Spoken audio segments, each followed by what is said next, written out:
Hey, Molly. Are you there? I was just curious if you saw the condo photos that I sent you earlier. The view is from so high up. I was just so excited that I had to show everyone my new view. And it has a huge living room and even a concierge. I knew that getting with a CFO would be a good idea. Having a rich husband is great. No, actually. I didn't look at the photo, and I don't appreciate all your bragging. So please just leave me alone, all right? You know, if you don't want to talk to me, you could always just block me. But the fact that you haven't until now means that you secretly want to hear about how amazing my life is. Yeah, that's really not what's going on here at all. And I haven't blocked you because you're my sister. I only haven't blocked you for that reason and that alone. You always have the same old lame excuses. Do you know that? If you really loved George, then you'd have blocked me by now. Or do you think that you'll somehow be able to take him back from me? Because I can tell you right now that that's not going to happen. George doesn't have even an ounce of feelings left for you, so there. Oh boy, here we go again. I'm just saying that it's clear you can't let him go. Or the fact that I was able to steal him from you. But it's your fault for not keeping your eyes on that rich man of yours. And to think that you two had been dating for 5 years before I was finally able to make him all mine. I knew that you two were even thinking about marriage. But I guess I put an end to all of that right away, didn't I? So why don't you just accept that I've won and just leave us to be in peace already? You're the one who messaged me in the first place. And I don't want George back at all, thank you very much.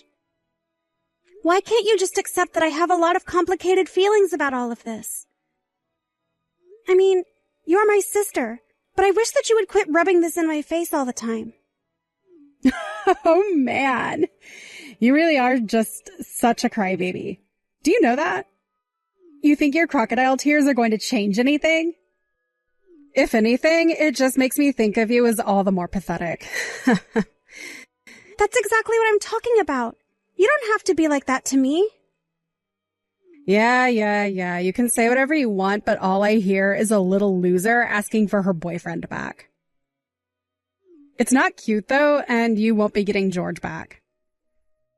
I'm not trying to get pity from you, or get George back. How many times am I going to have to say that? Yes, we were talking about getting married, but we're apart now, and I don't think about it. And besides, he was the one to get with you, so why would I want to marry a man like that now? There you go, making up all those lame little excuses again. It really is just sad, you know? But maybe he left you because you're such a crybaby? And for that, I'm going to have you in the very back at mine and George's wedding. Wait, what? What wedding? What are you talking about? Oh, didn't you hear? We're going to be getting married this year. He told me that he can't wait any longer and wants to do it right away.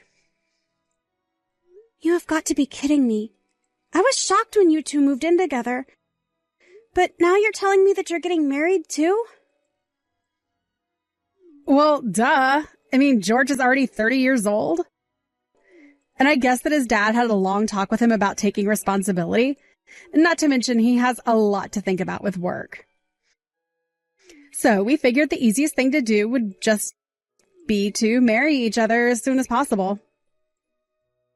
Oh, I see. Well, no, I hadn't heard any of that at all. Oh, don't worry. You'll be getting an invitation when we have more details figured out. But just remember that you're going to be kept to the very back of the whole affair. I can't wait to see your crying face at the very end of the walkway. Yours is going to be the last that we see before we drive off into the sunset together.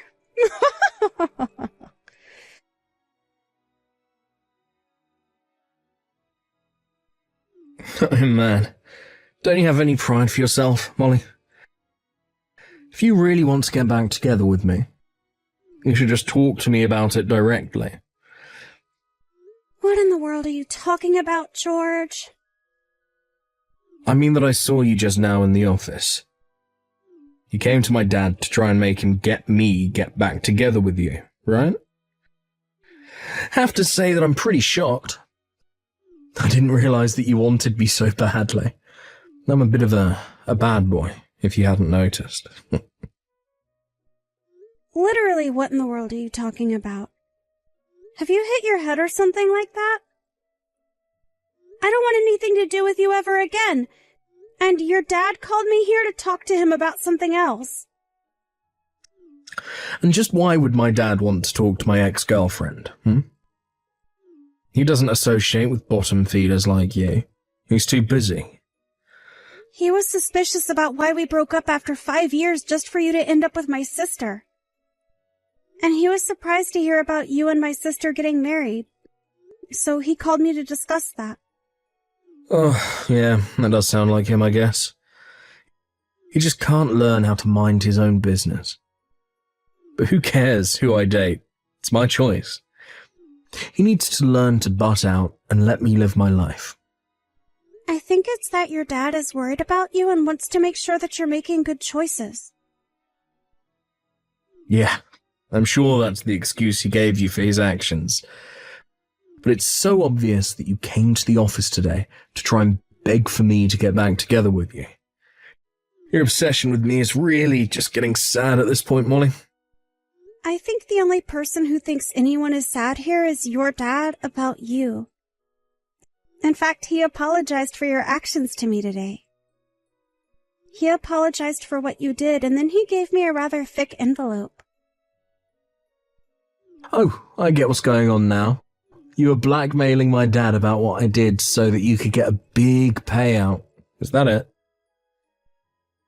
You have got to be kidding me. Do you really think that's what's going on? You know that we weren't even engaged yet, right? Oh, but I get why you'd be mad about wasting 5 years of your 20s with me. I would want to pay out too if I was a poor little nobody like you. But man, it really is sad when you get caught red-handed taking money like that, isn't it? You really have no idea about anything that happened between your dad and I. But yes, if you really must know, he did give me some money. There you go. I called it. I guess at least there was a silver lining to getting dumped by me after all. I hope you think of me when you spend that money. Again, you have no idea at all what you're talking about. And the only person I feel any gratitude towards is your father. I know that you and my sister are getting married, but I wouldn't do anything more to upset your dad. He really is getting on his last straw with you. Ah, well, thank you so much for your concern, but I think I'm going to keep on living my life however I want. Especially if that means avoiding marrying an old hag.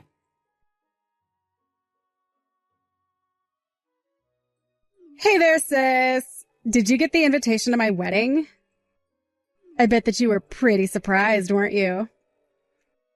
Did you look at where we were going to be having it? It's a pretty amazing place. Oh, yes. I saw the venue. It sounds like a pretty amazing place. Even the invitation was all shiny. And haven't a bunch of celebrities gotten married there, too? This must be costing a lot, no? Well, that's what happens when you marry a CFO! Did you really think we were going to have some tiny wedding? And the catering is being done by one of the best places in the city, too. We've even got a Michelin chef to create the menu for us. Wow. So much money, all to spend it all on just one day of celebration. Well, this day is going to be one of the most important in my entire life. I'm going to be the star of the show, and everyone is going to see how bright I'll shine. Ooh, maybe some celebrities will even show up to help me celebrate it. Just thinking about it makes me so excited. I get being happy about your wedding, but do you have any idea how much it's going to cost? I mean, I know that George is rich, but even he doesn't have limitless wealth. And you've basically been nothing but a mooch ever since you graduated.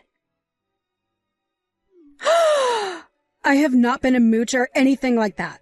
At all. I've made my own money off of modeling, thank you very much. I'm a model with an agency and everything. Sure, I have a part-time job that I have at my office and everything, but I'm a model. Don't get me wrong. It sounds to me like you have a really booming career there. But are you really saying that a part-time model and her unemployed fiancé are going to be able to afford something like this? I hope you two weren't planning on trying to pay for the whole thing through your wedding gifts. Who is unemployed here? Besides, there's really nothing to worry about at all. I mean, George's dad is going to be paying for it all anyways. So we're not going to be paying for anything. Hold on a second.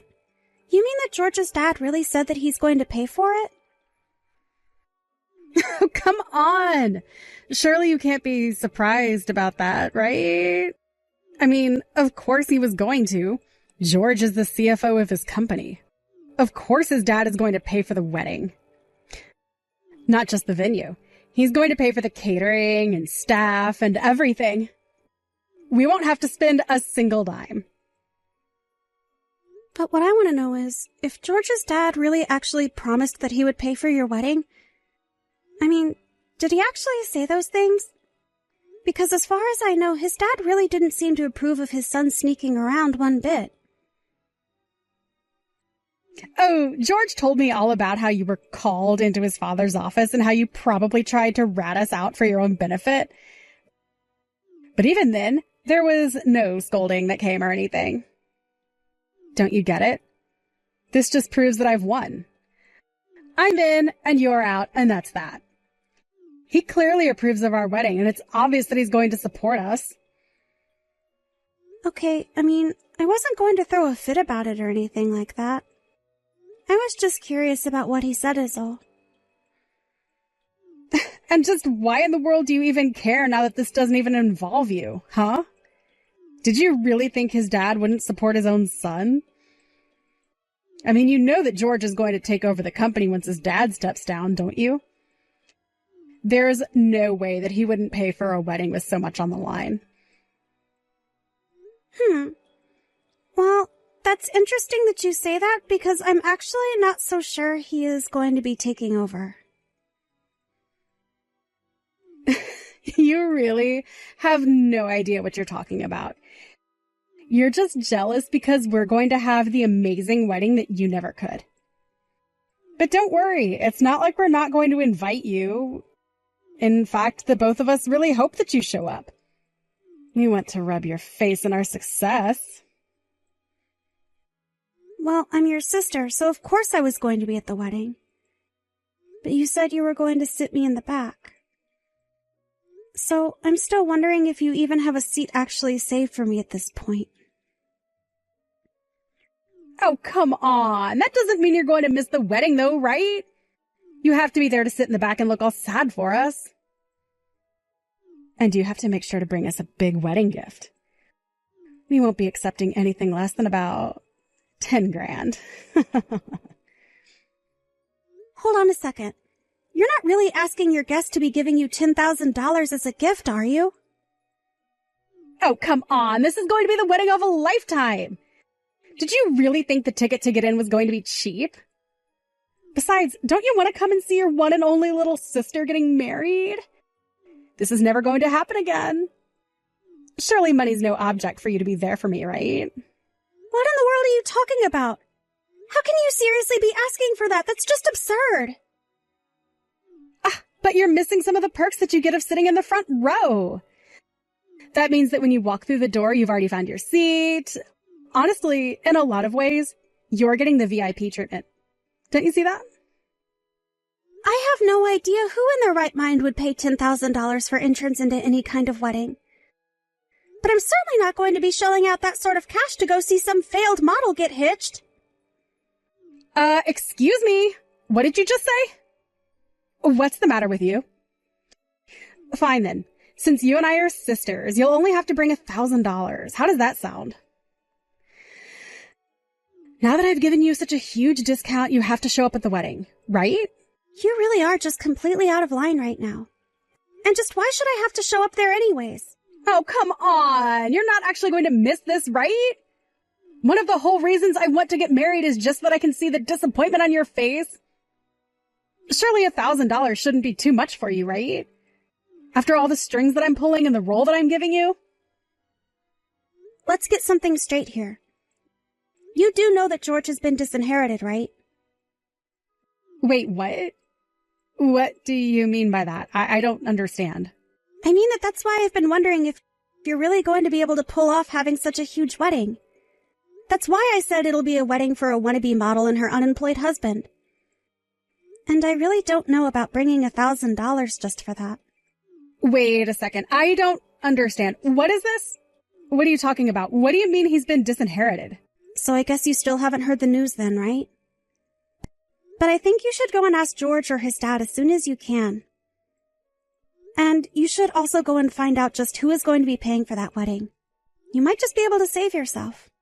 Or your wedding if you try and act fast. What the heck is going on here? Why in the world did you tell Tina that I had been disinherited? What's the matter with you? That things were going so well, and I finally thought that we were going to have some smooth sailing, and then you have to come along and blow everything up. Oh, I'm sorry. Did I ruin your plan to defraud my sister through her marriage to you? It's not my fault that your dad chose to do what he did. Besides, I know that it's not just that.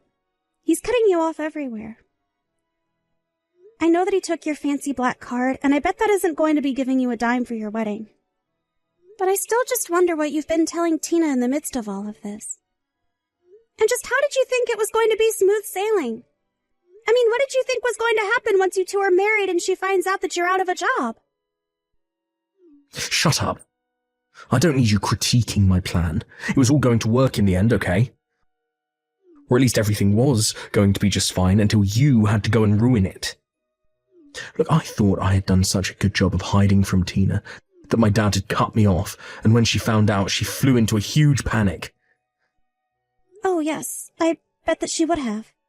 And I don't blame her one bit for it. It really is ironic, though. She was getting married to you and thought that she'd be set for the rest of her life. You two even wanted to invite me so that you could try and rub my face in it. But now the only people who are going to end up regretting everything are you two. What's the matter with you? How dare you talk as if you're not a part of this? You did this. This is all your fault, and you have to pay for this. Look, I have no idea what you told my dad or what he told you, but I just know that you had a part in all of this. Wow. Well, here's a side I didn't think I would see of you. You're so desperate now. But I'm sure that you already know all of what I told your dad. I already told you exactly what I did, of course. But you had quite a different attitude when I was there at the office. You were so cocky, weren't you? But, well, I mean, I thought you had come back to my dad's office to beg for him to make me get back together with you. And even if my dad did want to know the truth about how your sister and I got together, you didn't have to tell him the part about where I was cheating on you. But don't you realize the problems that you've made for us? I was so shocked when the day after I saw you at the office, my dad called me into his and told me the horrible news. There you go, like a child crying because you didn't get a toy that you wanted. You thought you knew exactly what was going on, but you don't know anything. Shut up. You don't know anything. I'm not crying. This isn't how things were supposed to go. I'd never seen my dad so mad at me before. Look, he's always given me whatever I want, and now I'm going to get nothing for the rest of my life. This can't be happening to me. I can't believe that you've gotten this far in life and you still act like such a petulant, spoiled child. It really is just pathetic. What did you say? You can't talk to me like that. It's not fair. Of course your dad spoiled you. You were his one and only son.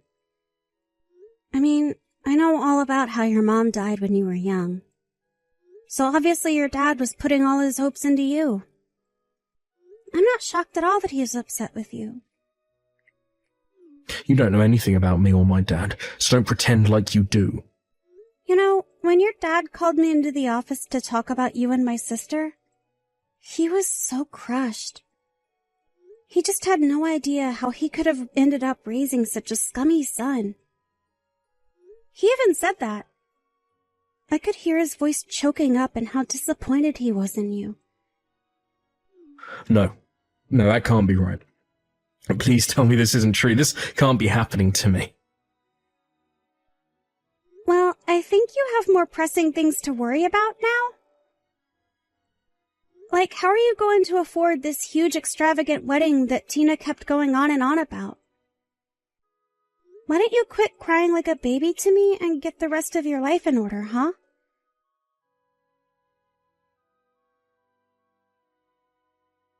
After that, Tina messaged me crying about how overnight their wedding budget had been literally decimated. She realized that she was never going to get the huge wedding she'd been bragging about. But Tina was freaking out about the wedding and wondering about how she was going to get out of her relationship with George before it was too late. She missed her chance to act.